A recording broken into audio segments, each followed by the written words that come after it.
When people think about the fall of Rome, they usually picture the same scenes: barbarians forcing their way through the gates, collapsing legions, emperors poisoned in marble palaces. But the truth is, empires rarely fall only because of attacks from the outside. More often, they rot slowly from within. And one of the quietest, yet most destructive forces behind that rot has always been money. Rome didn't fall just because of invasions, not just because of corruption either. Rome fell because trust in its currency collapsed. And that story is still relevant today for anyone who believes they can play games with money and get away with it. So let's set the stage. For centuries, the backbone of Rome's economy was the silver denarius. First minted around 211 BC, this coin was almost pure silver. It was accepted across the empire and beyond. Soldiers were paid with it, merchants demanded it, and ordinary people stored their savings in it. The denarius wasn't just a medium of exchange, it was trust, solidified in metal. Faith in Rome and faith in its money were inseparable. But running an empire is expensive. Armies have to be paid, roads and aqueducts must be built, wars must be funded. By the 2nd century AD, Rome was struggling to defend its borders against Germanic tribes, the Parthians in the east, and growing unrest at home. Tax revenues couldn't keep up, so the emperors turned to a familiar trick. Instead of raising taxes, which always risks revolt, they began to hollow out the currency itself. They reduced the amount of silver in the denarius. The numbers tell the story clearly. Under Emperor Augustus, the denarius was about 95% silver. By the early 3rd century, under Caracalla, that number had dropped to around 50%. By the middle of the century, during the reign of Gallienus, silver content fell below 5%. What was once solid metal had become little more than a bronze coin washed in silver. People noticed. Of course they did. And the consequences were inevitable: inflation.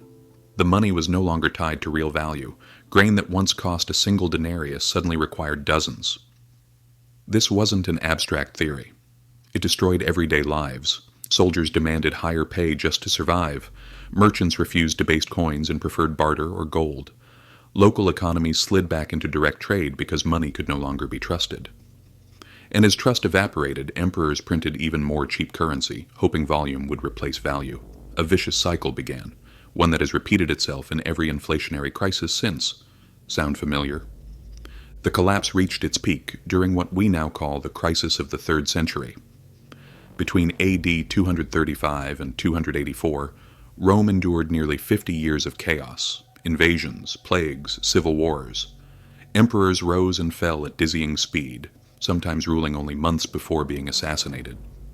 But behind the political drama was a broken financial system. Taxes were demanded in worthless money.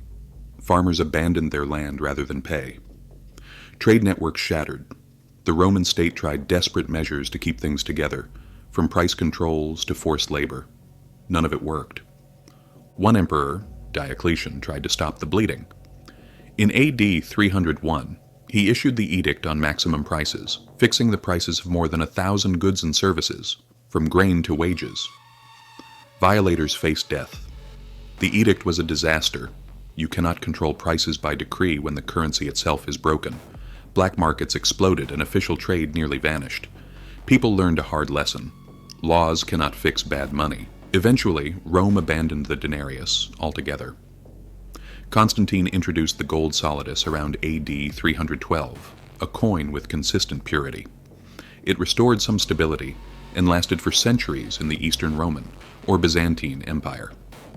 But by then, the Western Empire was already fatally weakened. Debasing the denarius had hollowed out Rome's economic core. Armies could no longer be supplied, trade networks had fractured, and trust was gone. Rome didn't fall in a single moment, it unraveled over time, and the collapse of its currency was one of the sharpest threads pulling it apart. So what does this mean for us today? It means that destroying money eventually destroys the system itself. Rome believed it could fool its people by issuing coins that looked the same but contained less real value. Modern governments believe they can do the same by printing paper, manipulating interest rates, or inflating away debt. But the outcome is always the same. The public pays the price. Wealth is erased. Trust collapses. Rome learned this the hard way, and if we ignore it, so will we. History didn't stop teaching lessons after Rome. Every major inflationary crisis since has followed the same pattern. Governments devalue money to cover costs. Elites protect themselves with real assets. Ordinary people are left with nothing. Rome's monetary crisis was simply the earliest full-scale example, a blueprint for collapse. Fast forward to the 20th century and the echoes are deafening. After World War I, Germany faced crushing reparations under the Treaty of Versailles. The government believed it could paper over the debt, just as Rome once minted more coins. By 1923, hyperinflation was raging.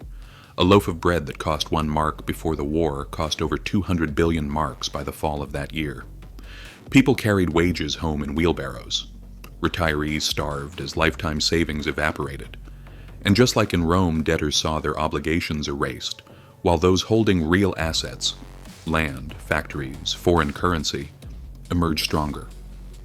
Money became meaningless, and economic despair fueled the political extremism that paved the way for Hitler's rise. Zimbabwe followed the same path in the early 2000s. Land seizures, collapsing production, and rising debt pushed the government toward the printing press.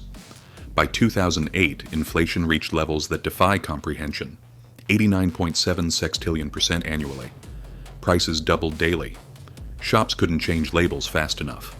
Eventually, Zimbabwe abandoned its currency altogether, forcing citizens to trade in US dollars or South African rand. Once again, a government believed it could cheat reality. Once again, the public paid the price. But you don't have to look only at extreme cases. Even in modern developed economies, the Roman pattern lives on. Take the United States. In 1971, President Richard Nixon severed the final link between the dollar and gold.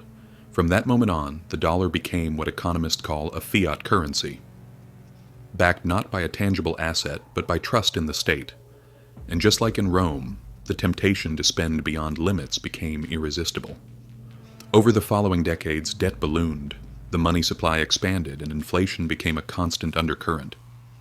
We didn't see wheelbarrows of cash, but we did see a steady erosion of purchasing power. What $1 bought in 1971 now requires more than 6. The coins look the same, the bills look the same, but the value has been quietly hollowed out. The trick is always the same. Governments disguise inflation as growth. They tell citizens that higher wages mean prosperity, even as costs rise faster. They frame debt as investment, even when it fuels consumption. They point to rising stock markets as proof of wealth, even though most people own little or none.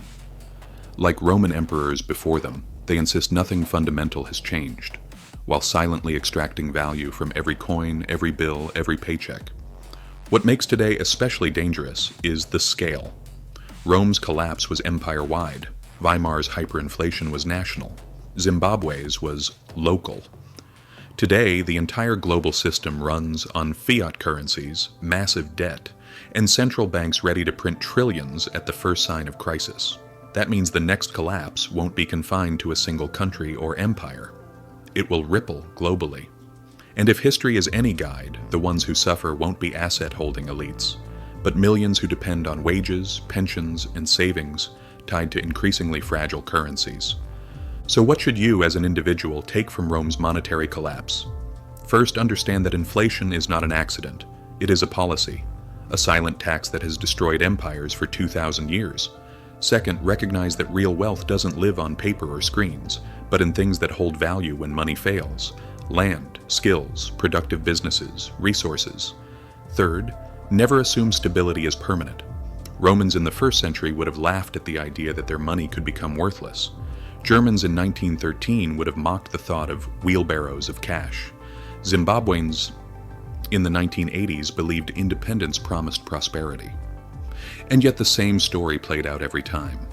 Rome's fall reminds us that financial systems collapse slowly, then suddenly, as trust evaporates. When money stops being real, society begins to unravel. Contracts fail, trade breaks down, armies dissolve, governments lose legitimacy. Barbarians may finish the job at the gates, but the real killer is always inside the treasury. And here's the final point. History doesn't repeat itself exactly, but if you don't understand it, it will still crush you. Rome's monetary crisis wasn't just about bad emperors or greedy elites. It was about how fragile money becomes when power abuses it, and that fragility never disappeared. If this gave you a new perspective, subscribe. History has answers, and I'll show you where to look.